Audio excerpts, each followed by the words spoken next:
Hey folks, this is another do-it-yourself video brought to you by DIY Guy 123. If you enjoy my videos, please subscribe and you'll catch up with all the goings on in my garage. So I've got a 2004 Mercedes 240C and it has a torn CV joint boot.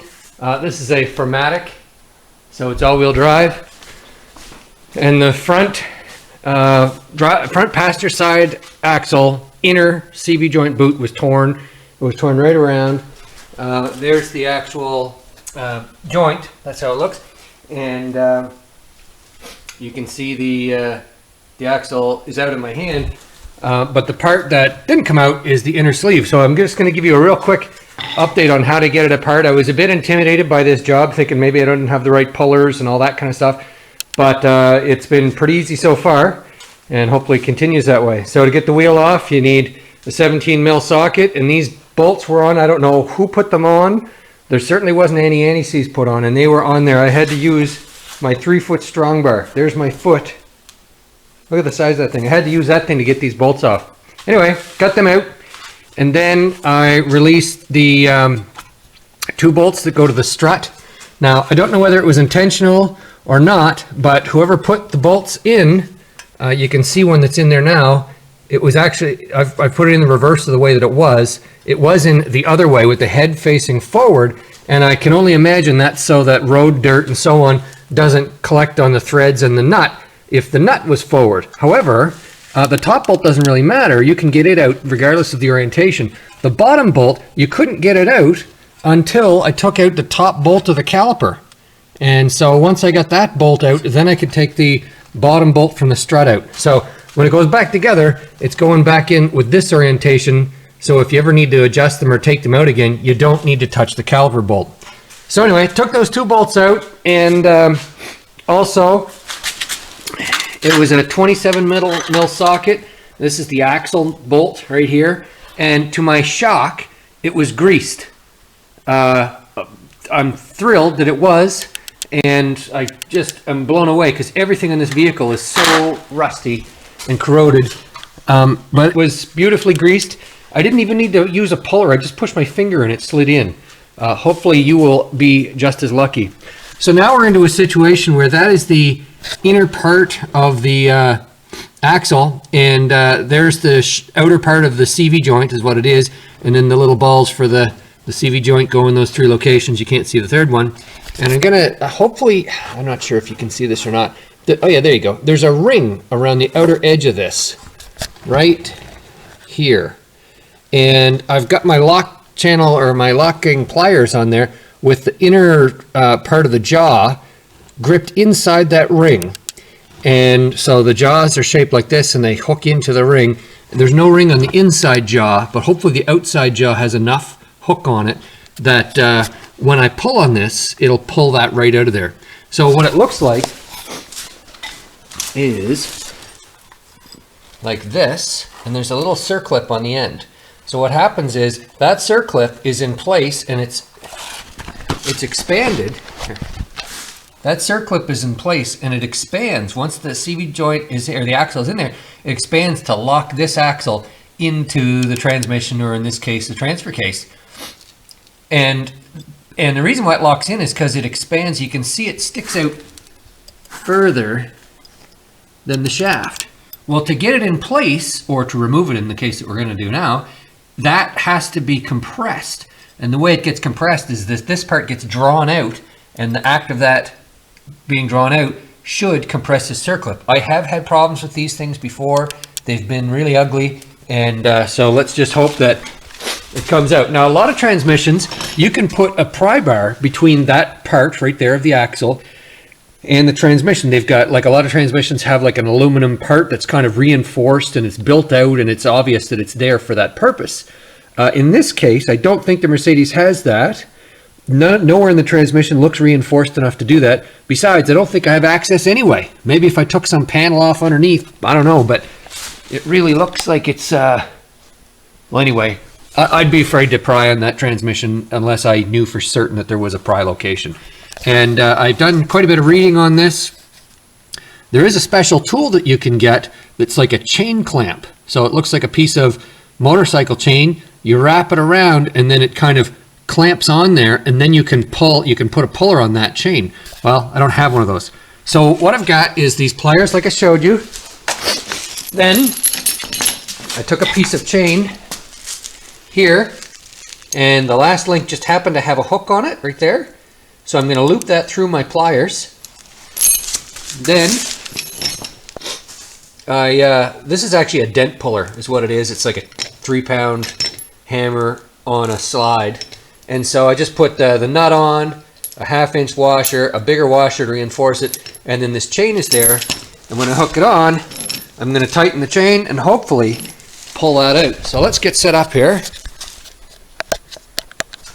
Okay folks, so I've got the hook of the chain right in those pliers. And then the chain comes down there like that, and of course it's hanging. Here's my big mess. And this is the idea, right? So I'm going to hold the chain out straight.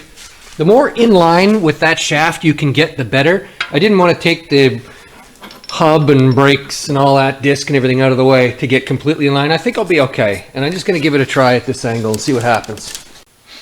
I'll be pleased if this works.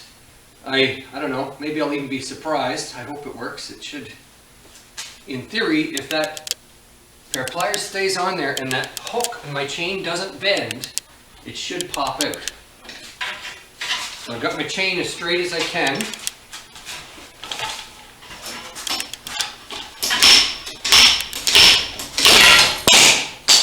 Okay. Well, that didn't work. Okay folks, so I wasn't really happy with how that hook was hooking into the locking pliers. It didn't seem to want to stay there. And not only that, the hook, if the hook was slightly larger, it might have swiveled down so that the whole chain would be in line like it is now, but it's not. It's the size it is. So what I've done is I put a bolt through the gap between where the pliers are gripping the lip on that axle shaft or that axle sleeve. I put a bolt down through there and then put washers on either side of it. Bolt down through the chain and then through the pliers. So I'm going to give it a shot like this. Hopefully this is a straighter angle. I also rotated that axle sleeve about 120 degrees, because you got to think that circlip opening is on one side, and let me just get the camera organized here. The circlip opening is on one side. It's goes almost all the way around, but not quite. And so if I'm trying to compress it in one angle and it was difficult, it might help to rotate it to kind of make that circlip at a different location, assuming the circlip rotates with the outer sleeve. Another point to note, I do have the car jacked up on level, and that's on purpose. I'm hoping that when I pull this out, no transmission fluid drains out. I know, I don't know if it should or shouldn't, but anyway, I'm hoping with the angle of the car, it stays in there, just in case I do have a catch pan right here. So hopefully that will still be dry at the end of this. All right, here we go. Here we go. Here we go. Hey! Look at that. Boys and girls of YouTube land. Dun -da -da! So it came out, and the great news is the circlip came out too. I guess I'd throw up if that didn't come out. But anyway, it did, and now I'll give you a really good look on what I did here to hook onto this thing. Now, this method wouldn't work if you were trying to save this axle, because I had to tear the boot out, or well, the boot was already actually completely missing, but I had to, you know, get access to I had to get the inner shaft out and the little balls out and get access to this ridge right here. But anyway, it seemed to work great. The other thing to note, obviously your locking pliers, they can't have straight jaws like this. They must have jaws that grip like this to get into that lip. So you saw how I didn't have to do extraordinary things to pull it, but it's amazing how much force a lightweight puller like that will make. And there we are with the axle out. We can see right into the transmission or the transfer case or whatever this is. And I'm going to grease the new splines and grease all the sealing surfaces, and with any luck, put the new one in without any difficulty. Hey folks, so we're back, and this is the new shaft in place. And all I did to install it was I lined up the spline shaft, pushed it into the transfer case, and there's some play in the CV joints, of course, right? I'll pull it out and just show you. See how I can pull that in out like that? I know the camera's shaking, but you get the idea. Well, I just pulled it out, kind of, not enough to stress the boot, but pull it out a bit there, and then slammed it in as hard as, well, not as hard as I could, but pretty firm. And you can just feel that inner housing, just like the shaft just seats right in, and you can kind of feel it. Oh, it's not going in any further. Well, when it does that, give it a little tug to see if it comes out, and if it doesn't come out, it's in. And I wouldn't go tugging too far, because if you do that, you'll pull the balls out in the CV joint. So just a little tug to see if it comes out, and that's it. Okay, so due to my paranoia, I wanted to make sure that when I was pulling that out, that I didn't have any of those little balls release, and I didn't think that I would. The ball bearings have to slide off of a shaft. Here, I'll show you. This right here would have to slide away like that, right? It would have to, I've just pushed it away, it would have to slide away, and then I was worried about those needle bearings falling out. I wasn't overly concerned about that because the boot would hold it in place. The boot wouldn't let it go out that far. But just to be sure, I had a helper on the other wheel, the driver's wheel. They rotated it, and I had the shaft at an angle like this, and I could feel these rollers underneath the boot. And as we rotated around, I could feel each of the 3 rollers right through the boot, so I'm sure they're all in place. And anyway, that was a rookie mistake I made by pulling that out. So I'm going to put some honey goo on the shaft splines, so that the next time they need to come out, they will. Yeah, really important to keep this area nice and clean. This is traditionally a horrendous area for corrosion. When I say clean, I mean clean and lube. So we'll stick it back in. Okay, folks, so when I put the CV joint back in, and I spun it around, I could hear it and see it rubbing on this area right here. And in fact, see where there's the CV joint boot clamped right here, and then there's the crimped part of it, and the crimped part sticks out slightly further than the smooth, the other areas. As I would rotate this around, that crimped part, but not this one on the inner clamp, would rub against the frame and actually raise the engine ever so slightly, and then as I rotated this, the engine would drop down again, and it would raise the engine up and drop down again as I rotated this. And I thought, that probably isn't right. And on further inspection, the motor mount, which is right here, which basically keeps that part right there, which is an engine mount, it's a motor mount, and then there's a cushioner to the frame. It's a hydraulic shock for the engine to the frame. That is supposed to look like this. This is my new one. Top is okay, and then the bottom looks like that. What actually was there was this one. The top is okay, but the bottom is all smashed out. So I'll put them side by side. You can have a little look. Oriented the same way, and you can see this is all beat out of it right here. And so what that was doing was allowing the engine to be, whatever the delta is between this height and this height, it was allowing the engine to be that much lower, which was causing the CV joint to be that much closer to the frame, and that is what actually wore out the original CV joint boot. I didn't even realize that until I went to replace it. I thought the boot just got tired, but that's not the case. It actually wore against the frame and wore itself out because that motor mount was bad.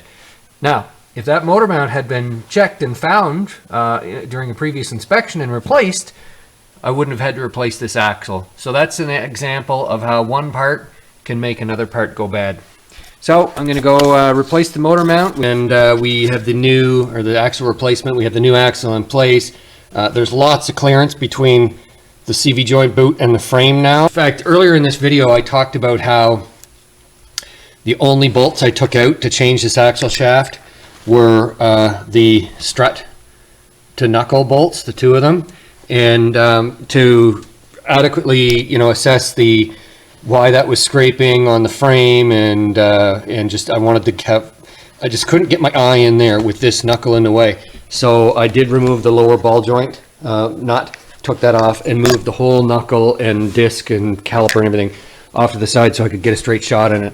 So to finish it up, I've put this back on and tightened the lower ball joint nut, tightened the two strut mount to knuckle nuts and bolts, and tightened the two caliper bolts. That because if you recall earlier, I had to remove this to get one of those, the lower strut mount bolt type. And the only thing left to do, I've got this bolt right here, the axle bolt, tight with an impact gun, but I'm going to actually, when I lower the vehicle, I'm going to tighten it up with a torque wrench. So that's the project, and it was not nearly as bad as some of the videos I had read, but it did take some time, and I just wanted to be patient with it, and I was really relieved to find that bad motor mount, because that's just, when I think of not finding it and putting it all back together, it would have ruined that CV joint boot almost immediately. Okay, good luck with your do-it-yourself project.